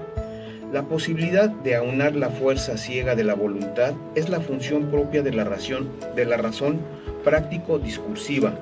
La comunidad, como comunidad comunicativa, lingüística, es la que sus miembros pueden darse razones unos a otros para llegar a acuerdos, mediante el uso de argumentos de los más diversos tipos, que pueden ser relatos míticos, expresiones artísticas como el teatro o hasta las más abstractas formulaciones explícitas científicas, como expresión retórica pública en referencia a la comunidad de voluntades, y cuando el ciudadano participa simétricamente se puede llegar a consensos, a veces no intencionales, sino aceptados por tradición y no por ello menos vigentes, que producen la convergencia de las voluntades hacia un bien común. Esto es lo que podemos denominar propiamente poder político. Oye, pues muy interesante. Las tesis de Dussel no son fácilmente digeribles y eso estamos de acuerdo con el auditorio. Vamos a intentar aquí poco a poco irlas bajando, irlas comentando. Y en este caso, bueno, pues tú nos hablaste en la primera parte sobre el poder como dominación, que es la corrupción del poder. Es el fetichismo del poder que dice Dussel. Si en la parte positiva, el poder, cuando une sus voluntades en un solo objetivo común, pues hace una potencia la voluntad de vida y favorece a la comunidad. Que es la esencia. Así es. Y como tesis puede tener un montón de interpretaciones. De ahí lo que dice Roberto es correcto. Bueno, a mí me da la impresión, Checo, que también habla, aunque no dice en palabras, por supuesto él no podría hablar como yo tan vulgarmente, sobre la tolerancia, sobre que se comunique la comunidad, se platique la comunidad y se busquen bienes comunes, ¿no? Así es, que estén todos de acuerdo.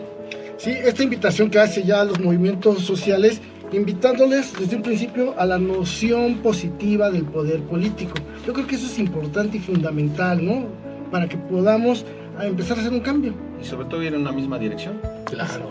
Incluso es una invitación, ahorita vuelvo a decir, a todos los jóvenes que están iniciando todo esto, empezar a tener esta noción positiva, ¿no? Sí, él lo menciona como los intereses privados, ¿no? Entonces, lo importante a mí se me ocurre así como una suma, como la suma vectorial casi de las voluntades individuales para hacer una resultante colectiva, ¿no? Necesaria. Diferenciar lo privado de lo público. Así es. Muy bien, Checo, felicidades. Bueno, mi querido Checo, muchas gracias por tu... Algo más, algo dejó en el tintero, Checo. Sí, se me pasaba, quería hacer un comentario y una invitación para que todas las gentes adultas mayores que estuvieron o que están en un grupo de los que fueron favorecidos con un apoyo económico por parte de la delegación Tlalpan, no se les olvide que este viernes tenemos una reunión en el domo del Parque Juana de Asbaje, calle Moneda sin número, a las 11 de la mañana. Ahí se les va a entregar el apoyo a cada uno de los 70 grupos. Tiene que ir su coordinador y su administrador del recurso con su credencial del INE o del IFE. Eso. ¿Nos repite por favor la hora y el lugar? Es próximo viernes 13 de octubre a las 11 horas, 11 de la mañana, en el domo del Parque Juana de Asbaje, calle Moneda sin número, centro de Tlalpan. Gracias, Checo. Bueno, y ahí tienen la información ya. Y ahora vamos a pasar con Roberto, que nos tiene un tema que nos debe importar un montón a nosotros, ¿verdad, Roberto? Las radios comunitarias. Adelante, Roberto. Así es, gracias, Paco. Miren, la radio comunitaria suele ser una estación de radio de corto alcance, sin fines de lucro, que responde a las necesidades de información de las personas que viven en un lugar determinado, en los idiomas y formatos que se adaptan mejor al contexto local. Las radios comunitarias suelen estar dirigidas por voluntarios, no reciben apoyos ni privados ni de gobierno y usan tecnología de bajo costo. Por ello, suele ser fácil obtener tiempo de emisión gratuito. Brindan la oportunidad de aportar contribuciones a personas cuyas voces no son escuchadas con frecuencia en la radio nacional, por ejemplo, mujeres y jóvenes comunes.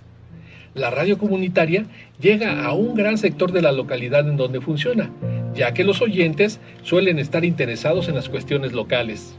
También constituye una excelente forma de comunicación con las comunidades cuyo principal idioma no es el idioma nacional oficial. Para muchas localidades de nuestro país es el único medio para mantenerse comunicado, pues ni la telefonía ni los medios tradicionales llegan a esos lugares. Algo tan noble socialmente hablando, constantemente ha sido atacado por el gobierno en turno, ya que favorece la conciencia social. Y esto a veces al gobierno le espanta. Y esta legislatura no ha sido la excepción. El 4 de este mes, la Comisión de Radio y Televisión de la Cámara de Diputados aprobó por mayoría la iniciativa presentada por el diputado priista Benjamín Medrano Quesada ante la Comisión Permanente de la 63 legislatura, por la cual se adicionan la Ley Federal de Telecomunicaciones y el Código Penal Federal. Las modificaciones señalan castigos de hasta 6 años de cárcel, 300 días de multa y el decomiso a las radios que no cuentan con una concesión, como las comunitarias. De ser aprobada esta iniciativa, que se presentará en el Congreso la próxima semana, significaría un enorme retroceso para la legislación mexicana, desde el punto de vista de la protección de los derechos humanos en general y de la libertad de expresión en particular. Las sanciones administrativas y penales propuestas en esta iniciativa son inconstitucionales, pues se oponen a lo establecido en el párrafo segundo del artículo 7 de la Constitución, que dice: ninguna ley ni ninguna autoridad puede establecer la previa censura, ni coartar la libertad de difusión, que no tiene más límites que los previstos en el párrafo primero del artículo 6 de esta Constitución. En ningún caso podrán secuestrarse los bienes utilizados para la difusión de información, opiniones e ideas como instrumentos del delito. Los tratados internacionales que se obliga a respetar el Estado mexicano han establecido claramente que en materia de libertad de expresión y derecho a la información, frente a este tipo de ilícitos, debe optarse por medidas administrativas y no penales, considerando que se trata de infracciones y no de delitos. Para respaldar su iniciativa, el diputado priista Medrano utilizó 4 ejemplos de derecho comparado, de los cuales 3 obran en su contra. Solo la Ley General de Telecomunicaciones de Chile, publicada en 1982 por la dictadura militar de Pinochet, establece pena de presidio en sus grados mínimo a medio para la radiodifusión sin autorización. Sobre esta ley, la Relatoría Especial para la Libertad de Expresión de la Comisión Interamericana de Derechos Humanos la calificó recientemente como herencia de las doctrinas autoritarias del pasado. En este país de enormes desigualdades prevalece un escenario de violencia contra los comunicadores, con un imparable número de agresiones y asesinatos que colocan a México como el país más peligroso del continente para ejercer el periodismo, y la impunidad como aliciente para los agresores. En estas condiciones, la iniciativa criminalizadora aprobada por la Comisión de Radio y Televisión es una verdadera provocación y un desatino. ¿O qué opinan ustedes, compañeros? Esta iniciativa no es nueva, Roberto. Cada 6 años, cada 3 años la vuelven a incrustar a ver si ahora sí pasa.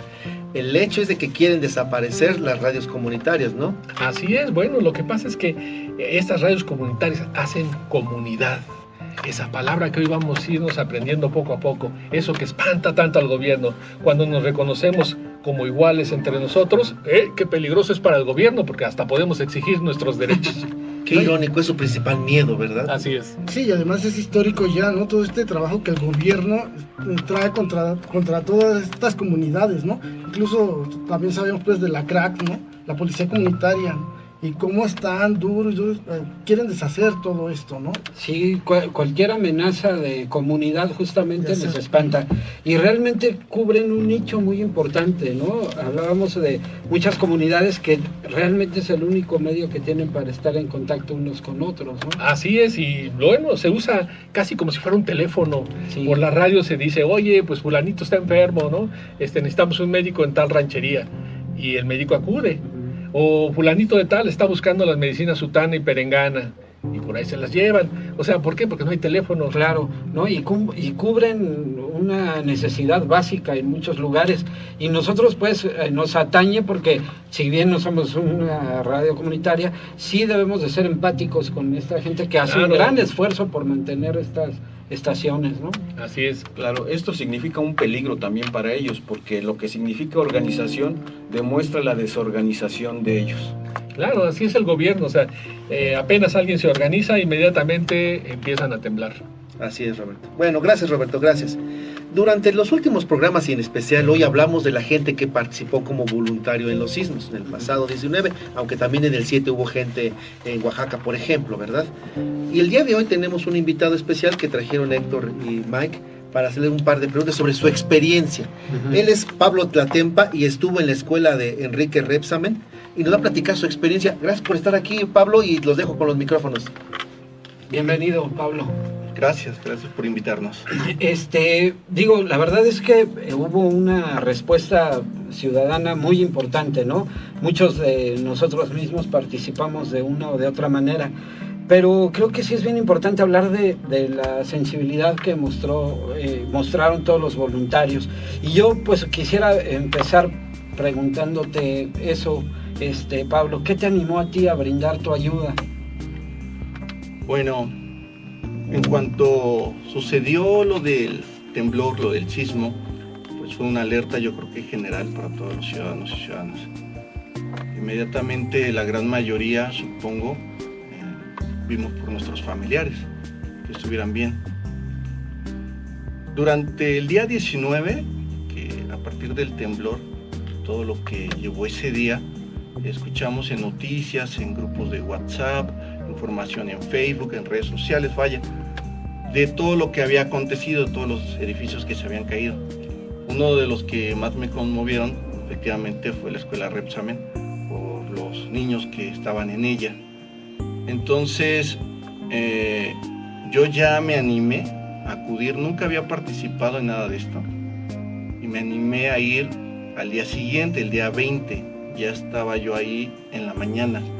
Tenía yo ganas de hacer algo desde el día 19, pero la verdad fue hasta el día 20 que me animé a acudir a la escuela. Fui a otros lugares y ya por último llegué a la escuela en la mañana. Y fue muy dramático, ¿eh? O sea, la verdad es que el ambiente que se vivía ahí era drama total. Sí, mira, ahora platicando con amigas y amigos que participaron en estas acciones de ayuda, pues todavía tenemos un mal sabor de boca por mucha impotencia que se vivió en el lugar. La ciudadanía tiene grandes deseos de ayudar a los demás, y no poderlo hacer como uno espera te genera impotencia. Pablo, sabemos pues, y digo, gracias a todos los medios y a las redes sociales, todos nos dimos cuenta por medio de videos, comentarios, fotos, ¿no? Pues darnos una idea, ¿no? Un panorama amplio de lo que estaba sucediendo. Pero en tu caso específico, que estuviste ahí, que día y noche, me consta, que ya muy tarde, para ti, ¿con qué te quedas, ¿no? de esta experiencia? Mira, los medios de comunicación no informaron como debía de ser, pero también hasta dónde llega su responsabilidad. Nosotros como ciudadanos también tenemos una responsabilidad, porque ahora con los medios de comunicación tú transmites, por ejemplo, Facebook Live o en YouTube, buscas formas de transmitir, pero transmites lo que tienes a tu alcance, más no tienes la información completa. Por eso es que en redes sociales la información no se dio como tenía que ser. Un ejemplo, estábamos ahí en la escuela y se escuchó lo de la niña Frida Sofía. Yo estaba ahí en el primer punto. Había varios lugares donde se estaba haciendo la excavación. Uno de ellos era en el patio, en el mero frente, donde estaba todo instalado, pero también por la parte de atrás había otro equipo trabajando, y después subieron al cuarto y tercer piso. Yo ahí me logré colar ayudando. Entonces me toca escuchar, habían rescatistas ahí voluntarios. No me gustaría dar apellidos para no herir susceptibilidad. Sí, claro.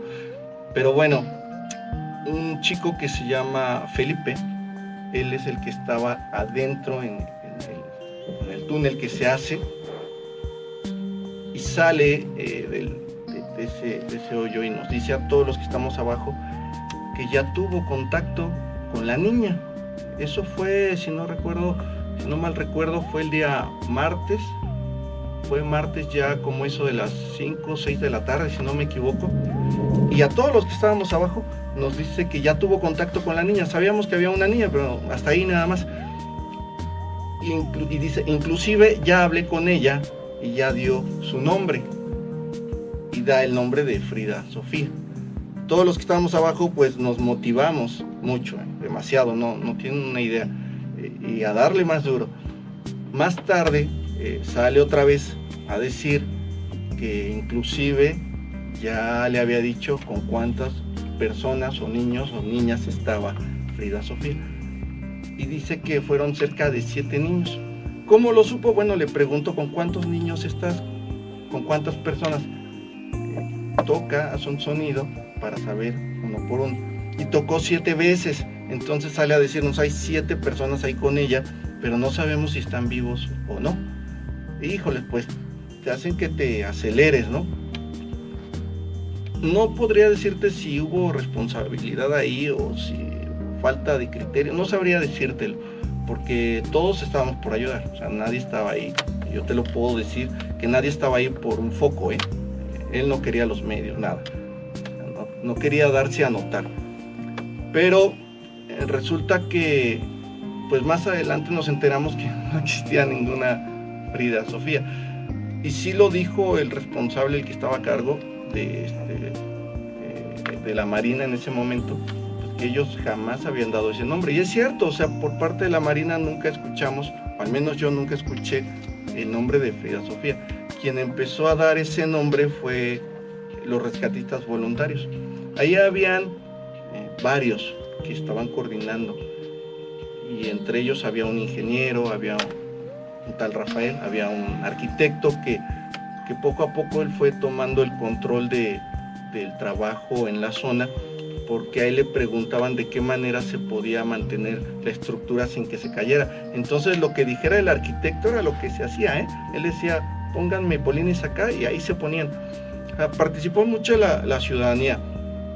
Ese arquitecto fue de los que más ayudaron en la zona, y el ingeniero venía coordinando le permitieron cerca de seis rescatistas. Entre ellos habían varios llamados topos de diferentes organizaciones, se juntaron y se ve que se conocen de tiempo, de muchos años, ya se conocen bastante bien. Inmediatamente empezaron a nombrar a los 6 que iban a pasar, que Marina y Sedena permitía acceder al túnel, y ellos eran los que estaban haciendo las perforaciones, iban guiando. ¿Qué fue lo que sucedió de lo que yo me pude percatar? Bueno, se quejaban mucho porque de repente Marina o Sedena pedían silencio, no sé si les tocó escuchar, claro. Silencio, y se levantaba la mano, ¿no? Entonces todo se paraba, inclusive las plantas las apagaban. Si estaban ahí los rescatistas taladrando, ya no podían porque ni había luz, no podías hacer absolutamente ningún ruido. Esa noche, yo recuerdo que ya me fui como 3 de la mañana más o menos, y había una impotencia muy grande porque decían, es que ya hay que sacar a la niña, y no se llegaba a ella. Yo digo que sí hubo una irresponsabilidad, porque en el momento en que se menciona que está la niña Frida Sofía, piden ya camillas, pidieron el medicamento de primeros auxilios, subieron enfermeras, se hizo, híjoles, una estrategia. Pero no era guiada por una autoridad, no era guiada por una autoridad, se hizo ahí como un show, más o menos, algo así. Ya en ese momento entra Sedena y a todos nos retiran. Poco a poco nos fueron quitando hasta que se quedó Sedena y Marina solos. Y ya los rescatistas que estaban afuera, pues sí había impotencia, porque decían, en lo que ustedes están pensando, la niña se está muriendo. Resulta que pues ni siquiera habían llegado con ella, o sea, no la tenían a la vista.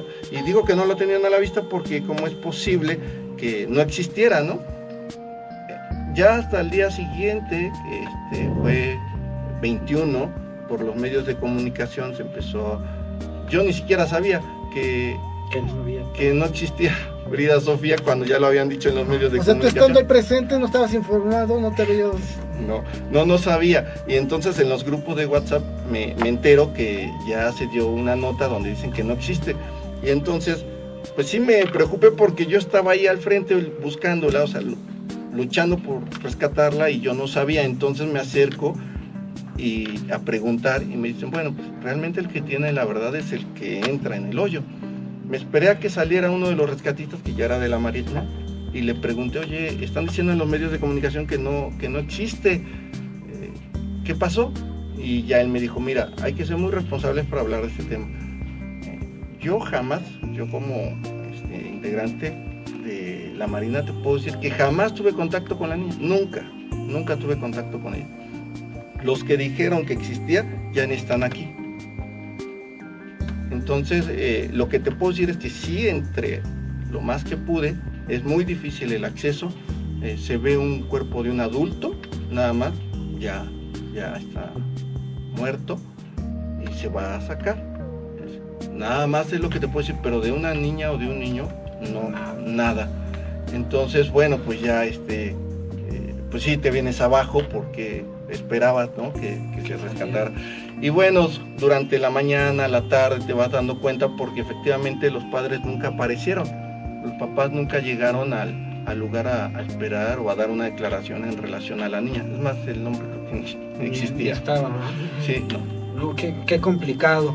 Pero bueno, digo, algo que también se supo por medios y por videos y demás, es que la doctora Claudia Sheinbaum tuvo una participación permanente en el lugar. Yo lo que te preguntaría, Pablo, ¿tú cómo viste, pues, de qué iba su participación? Bueno, yo allá la vi en una ocasión, porque como les repito, yo estuve en el lugar y había un centro de mando donde estaba la doctora Claudia. En el momento en que yo la fui a ver fue porque me sentía triste, me sentía decepcionado por lo que estaba sucediendo en relación a la niña, en relación a la mala información que había en los medios de comunicación, tanta impotencia. La encontré, cuando la veo, estaba sumamente cansada, muy, muy cansada. Sé que no se había ido a descansar durante 1 o 2 días, estaba ahí. Yo creo, como lo escuché en una entrevista, tal vez a su camioneta o a su carro, se fue a descansar y regresó. Cuando yo la veo, pues sí, la veo muy mal, ya ni quise comentar nada. Solamente le dije, aquí estamos y vamos a seguirle. Cuando tú ves a una persona que está cansada pero sigue dando, eso te da pila, ¿eh? No, yo no me puedo venir abajo. Y entonces te pones la pila y regresas. Estuvo ahí todo el tiempo presente, y a través de la Dirección de Protección Civil se atendió a la ciudadanía.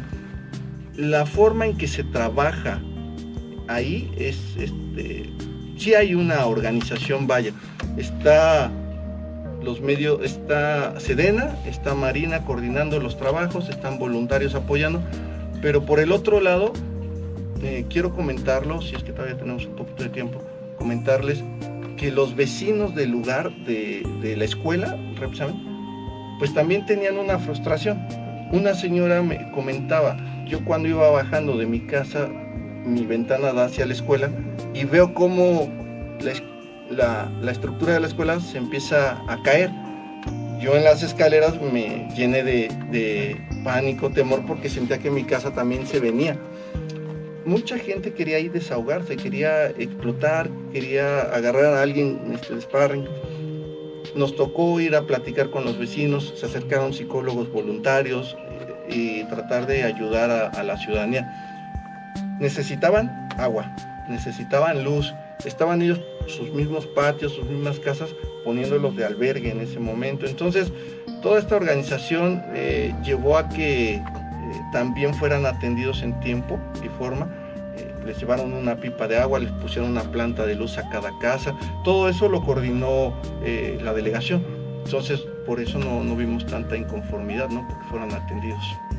Chico. Bueno, yo quería nada más comentar que yo vi toda la transición por televisión, y sí me pareció, hasta después de que pasó el tiempo y que no apareció un reality show, donde los medios o el medio de comunicación, me queda así como que muy claro que nada más se concentraron, aunque dieron información de todos los edificios que estaban en riesgo, pero se dio como que una esperanza de que si salía la niña viva era como un resurgimiento, ¿no? Ya, entre comillas, voy a decir algo muy duro y muy crudo, los demás muertos no importaban, lo que importaba era que se salvara una vida nada más, ¿no? Eso es lo que yo percibí.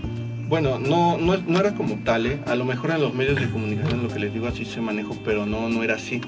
Llegaron especialistas, por ejemplo, de Estados Unidos, llegó gente de Alemania también a apoyar, llegaron aparatos de Tijuana, que son escáneres y te detectan si hay calor, te detectan los cuerpos que están dentro de la estructura de los escombros. Y ahí a mí me tocó escuchar que ya estas maquinitas habían encontrado cerca de 4 cuerpos, los tenían identificados dónde estaban y obviamente pues iba a trabajar para sacarlos a todos, ¿no? Entonces, o sea, sí, los medios las redes sociales son buenas, pero yo considero que en esta ocasión, al no tener una responsabilidad para hablar a través de la red social, pues generó mucha desinformación. Mucha confusión. Mucha confusión, efectivamente. No sé si lo vieron, hay un chico que se hizo pasar por rescatista, que ni es rescatista, que está ahí en el mercado de Villacuapa diciendo tontería y media. Bueno, pues o sea, gente así tiene el micrófono a través de su red social y dice pura barbaridad, o sea, entonces... Y luego se comparte y se hace viral. Sí, claro. Exactamente, desprestigiando el trabajo de toda la gente que está ahí. No, y desde luego la perspectiva que tienen ustedes es muy distinta a la que se transmiten en los medios, claro, ¿no? Entonces, siempre creo que es importante pues tener esta perspectiva desde ese ángulo también, ¿no? Así es. Pues sí, la verdad es que muy ilustrativo lo que nos estás compartiendo y que es importante también, ¿no? Que nosotros hagamos difusión de ello. No sé, Paco, ¿no? ¿Quieres comentar algo? Ok, y pues bueno, yo aquí hago la invitación también abierta, que también el caso directo de la delegada, el caso legal, que muchos medios la están culpando de toda esta, dicen, corrupción que hubo. Legalmente ya se respondió, a lo mejor muchas que nosotros no estamos en leyes, lo tenemos muy claro. Después, más adelante, cuando sea posible, que nos pudieras también venir a platicar de ello, ¿no? Legalmente, cómo está el asunto. Sí, claro que sí, eso hay que esperar los tiempos, hay que ser bastante prudente. Creo que la doctora Claudia, que está al frente con todo el equipo que integran el trabajo administrativo, el trabajo de la delegación, darán en tiempo y forma cada uno de los procedimientos que se van a ir desahogando.